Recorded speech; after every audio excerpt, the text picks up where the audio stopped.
د پسرلی پرنګ نیو کې رنگ نخترا و ګل وري نخترا د بهیر عمر خصوصي ښوونځی مشرتابه او ټول اداري کارکوونکي د کوچني اختر د رارسېدو په مناسبت د نړۍ ټول مسلمه امت او په ځانګړي ډول د افغانستان ټول غیور مسلمان او متمدن اولس ته مبارکي وړاندې کوي. د اختر مبارکي پیغام دا ورځ د ستاسو خوشحالۍ او اتحاد برکتونو ډکه وي.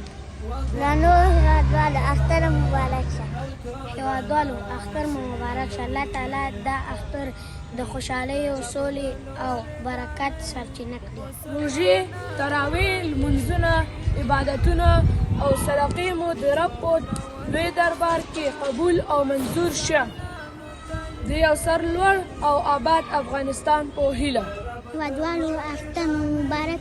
هر ورځ مو اختر مو بختور. ګرانو هېوادوالو هره ورځ مو اختر مو بختور. راشي و ګل وري نخترا هر کله راشي